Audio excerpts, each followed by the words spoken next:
BCW fans, I am longtime independent wrestling fan Robert. Final Judgment 2 was a great way for me to come back to BCW after missing Fight for It 2 last month.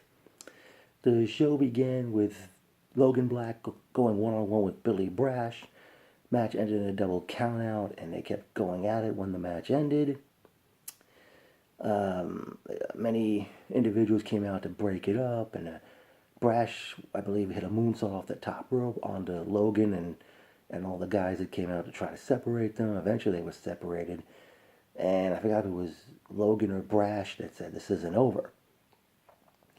Next up, in a triple threat match, Yaya, the gifted one, he defeated the Midnight Sensation Sam Shields and the Rat Slayer Malachi Matthews.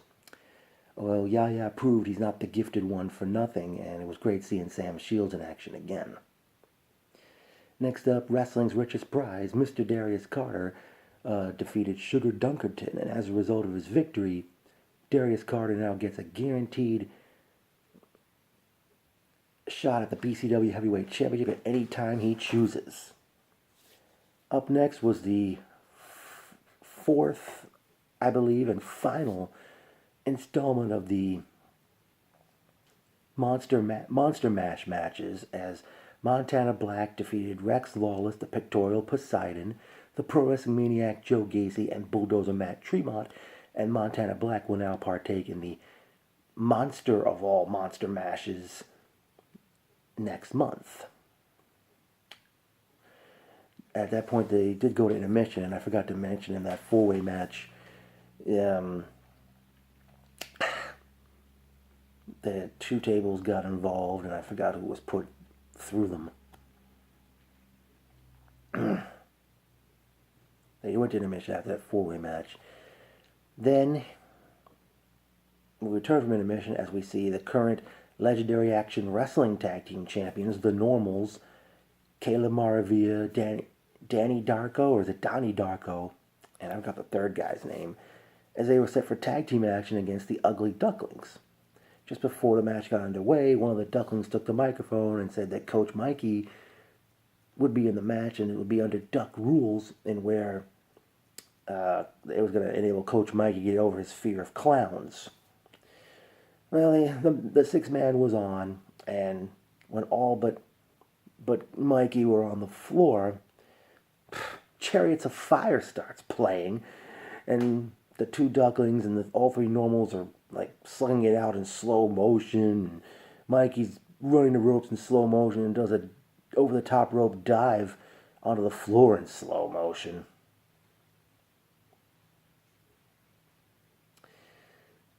Next up, a Junior Flo, the Zombie King, challenging the Sexy Saiyan Eric Jaden for the Legendary Action Wrestling Championship.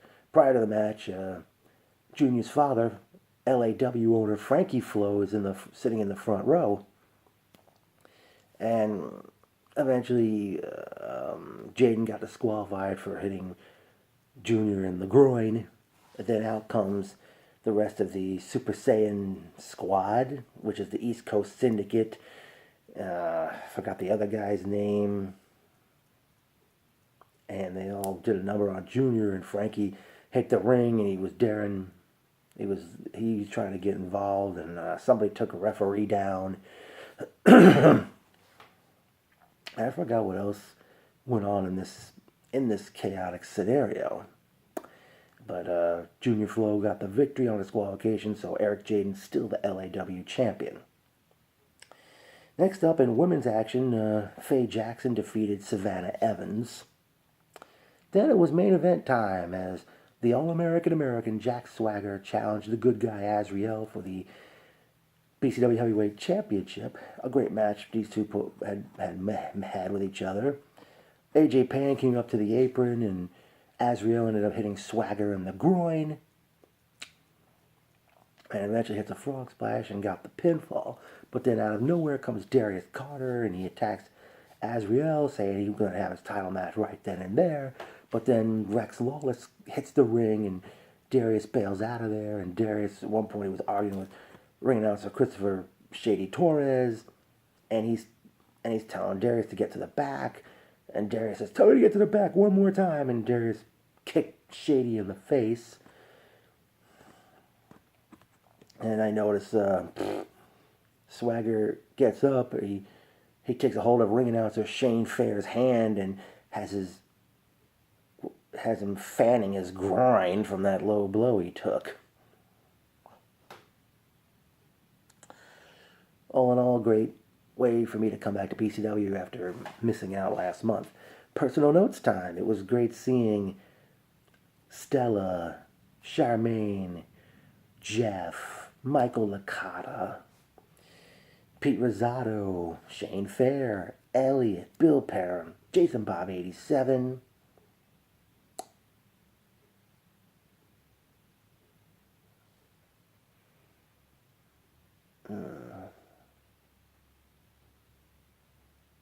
Am I forgetting somebody? I wish I could have called Anthony Cole, but I guess he just stayed behind the curtain. How could I forget? Irving Diaz. Irving, I think next show we're due for a new picture together, pal. Did I leave anybody out?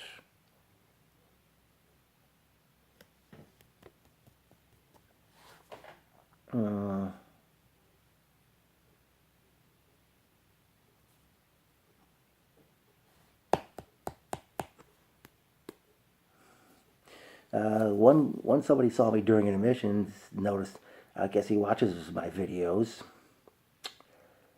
Did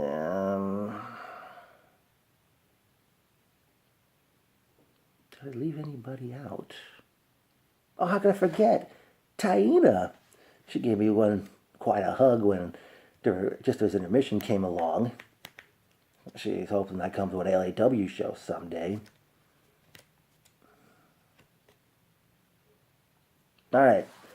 Well, BCW returns with A Cole, C-O-L-E, Day in Hell on Friday, November 9th. Already announced will be an appearance by former WCW star Glacier.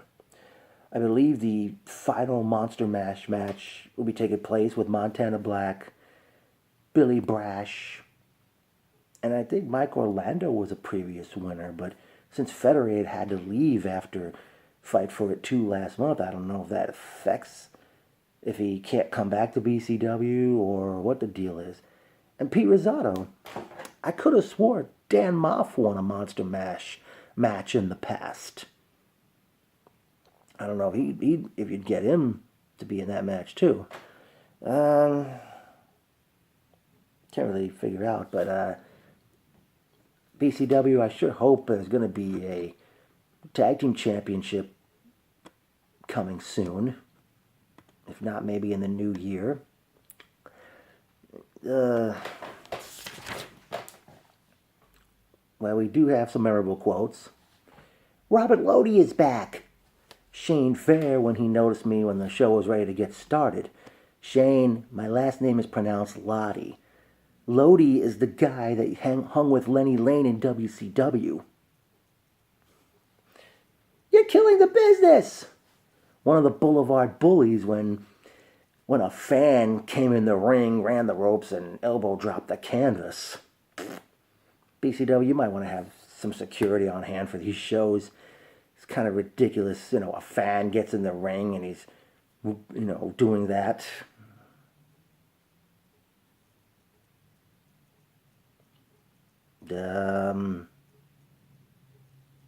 Crap. I don't know really what else to see, but November 9th should be great. And I was lucky, the way when I came to the show, I actually took the J train to Sutphin Boulevard, and then took the Q44 bus, which stops right near St. Helena's which is on Benedict Avenue, but we had to enter through on Olmsted Street. That's the name of the block, Olmsted Street. And of course, Parkchester train station is right nearby too. Very lively area, folks. So many places to eat. I mean, if I had left home sooner, I probably would have eaten somewhere near the building and then come off to the show. Kind of let down. The crowd wasn't that big. I don't know what BCW, what you guys got to do to get more people to come back. I wish you'd come back to the Elks Lodge for a show. But despite all of that, I was glad to come back. Quite a show, and can't wait for November 9th.